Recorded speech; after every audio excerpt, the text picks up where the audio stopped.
How's it going, everybody? Mark here. So I ended up getting a new backpack, not because I was in the market to buy a new backpack, but the backpack came to me. When a product comes to you, I feel like the purchase is a lot more justified. You feel better about the purchase.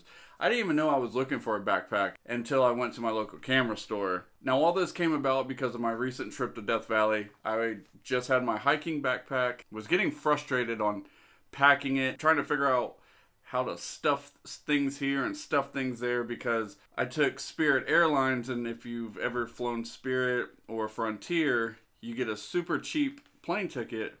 However, you can't take on extra luggage or anything, so you can only have a tiny carry-on bag. And for me, traveling alone, only going for 3 to 4 days, I didn't need a lot, and I wasn't paying another $50, $60. I guess it would be $100 because you have to pay to go there and pay to come back. So I'm not going to pay an extra $100 to bring an extra pair of pants or anything like that. I like to be as minimalistic as I can. Again, I was getting frustrated packing my hiking backpack for, a multi-day trip. So Peak Design makes a backpack. They have the V2 version that is out now. I went ahead and just went on eBay and found the V1. First impressions, I was like, man, that thing, it just doesn't look comfortable. The backing, I mean, if you look at the backing here, it doesn't look well padded. Just doesn't look comfortable. You'd be surprised. So it ended up being a nice day. So I loaded the bag up, took it out, hiked around a local park, and just to see how it would feel. After 5 minutes, is it going to start hurting my back? Is it going to start hurting my shoulders? And to be honest, I was pleasantly surprised. I had no issues. It felt great. I was comfortable the whole time. I'm not going to dig super deep into this backpack. There's other videos that dig further than I ever can on this bag. If you're interested, just YouTube Peak Design Everyday Backpack. I got the 20 liter. I think they make the 30 liter, kind of where I ended up on, because my hiking backpack is 20 liters. And this just seemed like it had more space, and it can fit right under a seat on a plane. That's why I went with the 20 liter. But my favorite feature is this side pocket here, where if you're just walking around and all of a sudden something catches your eye and you want to get a picture of it real quick, you can swing the backpack right off your shoulder, and you have this little flap here that you can just grab your camera out of, put it right back up, and zip it back up, and you're good to go. Now, my last backpack was a Low Pro. Just a typical big old camera bag that everybody has. So this is the Low Pro. It's got a lot of padding, it should feel comfortable, but it's really not that comfortable. And another thing is, when I use this bag, I'm always like, well, I can fit everything, so just throw everything in it. And it ends up being a problem because you don't need everything. You know what I mean? You don't need to take every piece of gear. And then when I have the space, I'm like, oh, well, I have the space to take everything, so why not just take everything? So with this bag, I have noticed that these little flaps right here, these can get annoying. I just kind of keep them up.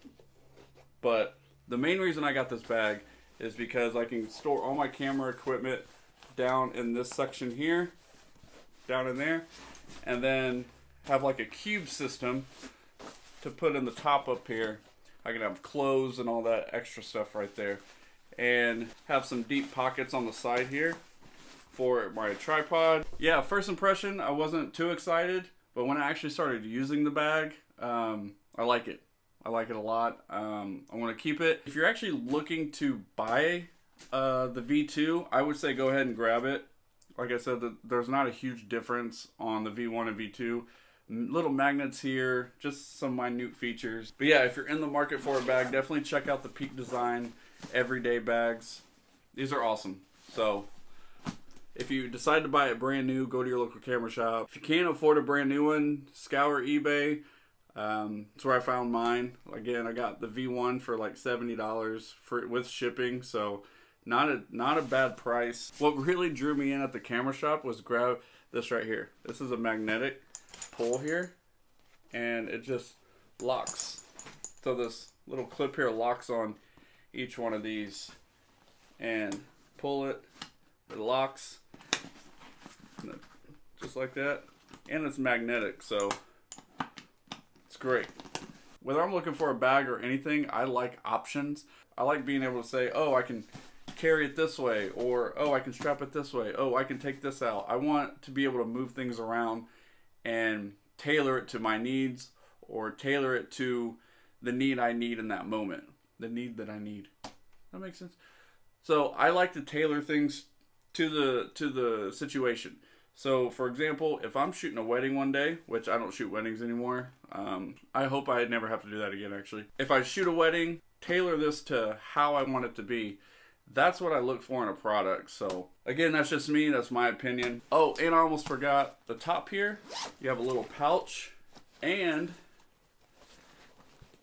what's that? Did you say a laptop compartment? I think you did. But I don't have a laptop anymore. I have an iPad, and I just slide that right in there and zip it up. I always forget about this little pocket here. Always forget about it until I open this up. But nice touch with the laptop compartment. But yeah, if you guys have this bag, let me know. How are you enjoying it? If you're in the market for a bag, definitely check this out. Hope you guys enjoyed the video. Please consider liking and subscribing, and as always, I'll see you guys in the next one.